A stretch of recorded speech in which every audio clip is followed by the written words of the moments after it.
RJD सांसद सुधाकर सिंह समेत 57 लोगों पर एफआईआर। बिहार में सरकारी जमीन पर कब्जे की कोशिश का आरोप। बता दें, पूर्वी चंपारण के पिपराकोठी में प्रस्तावित वाटर पार्क परियोजना को लेकर विवाद अब कानूनी और राजनीतिक दोनों स्तरों पर गहरा गया है। निर्माण कार्य का विरोध करने और सरकारी कार्य में बाधा डालने के मामले में राजद सांसद सुधाकर सिंह समेत कुल 57 लोगों के खिलाफ पिपराकोठी थाना में प्राथमिकी दर्ज की गई है। 57 लोगों में 27 लोगों को नामजद जबकि 30 अज्ञात लोगों को आरोपी बनाया गया है। पुलिस ने आरोप लगाया है कि आरोपियों ने समूह बनाकर निर्माण कार्य रुकवाया और मौके पर मौजूद कर्मियों के साथ मारपीट भी की। बिहार से अमरजीत सिंह की रिपोर्ट। आप सभी का हार्दिक अभिनंदन और स्वागत है। मैं आज की अपनी बातों को शुरू करने से पहले मैं सबसे पहले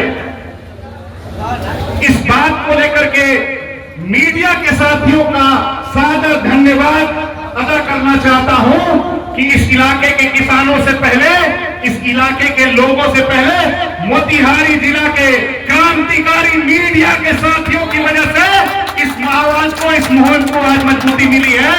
और हमारे लोगों को, हम लोगों को, हमारे पार्टी और संगठन के लोगों को भी मीडिया के साथियों की शेरगिरी की वजह से, उनकी मजबूत पत्रकारिता की वजह से इस बात की जानकारी हुई कि इस तरीके से अवैध रूप से किसानों की जमीन को हड़पने के लिए एक साजिश रची गई है। इसलिए मीडिया के तमाम साथियों का मैं तहे दिल से शुक्रिया और हार्दिक धन्यवाद करता हूं। साथियों, यह जो समस्या है इसके केंद्र में जाने की जरूरत है। जो सबसे बड़ी बात है कि जिस कानून प्रावधान के तहत, जिस सरकारी नियमावली के तहत विगत 5 से 10 सालों में इस स्थानीय जिला प्रशासन और पूर्वी चंपारण जिला प्रशासन के पदाधिकारियों के द्वारा जो निर्णय लिए गए हैं वह अपने आप में बहुत हैरानी और चिंताजनक है।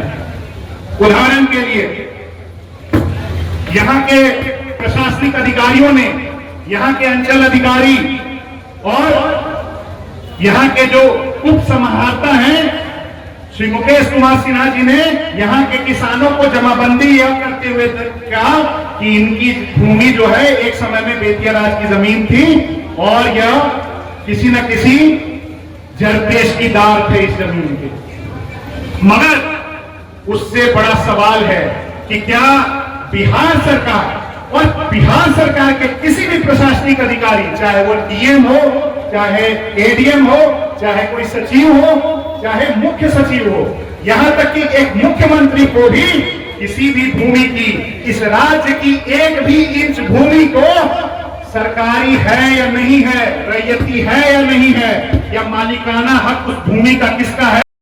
1928, 1930 तकरीबन 100 साल से इस जमीन की जो मालिक जिनके जी में रही है, विभिन्न समयों में आजाद भारत में भी सरकारों ने अपने सरकारी दस्तावेजों में यह किसानों की जमीन को घोषित भी किया है और उस घोषणा के आधार पे लगान भी लेने का काम किया है और जरूरत के आधार पे उसको अधिकृत करने का भी काम किया है। लेकिन आश्चर्यजनक, शास्त्री जी ने कहा कि चंपारण की ऐतिहासिक धरती पर किसानों के खेती के लिए सरकार के पास पानी देने के लिए, नहरों के लिए, बांध बनाने के लिए, तालाब के लिए पैसे नहीं हैं। लेकिन आज पर्यटन के विकास के नाम पर किसानों की जमीन हड़पी जा रही है।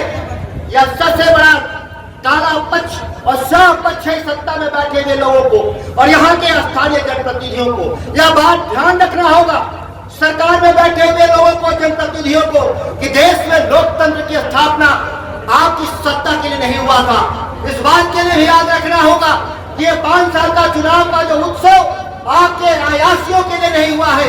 यह 5 साल की जो सरकार, जो जनता चुनती है, वो अपने हितों की रक्षा के लिए चुनती है और उसका हित ही देश हित होता है, देश कोई अलग नहीं होता।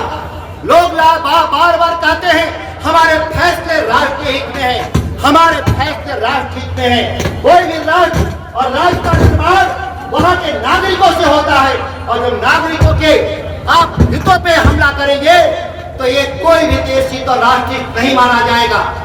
यह सवाल एक गया था, सुप्रीम कोर्ट पे गया था पार्टी बनाम केरल सरकार में, और उसमें तय हुआ था, सुप्रीम कोर्ट ने तय किया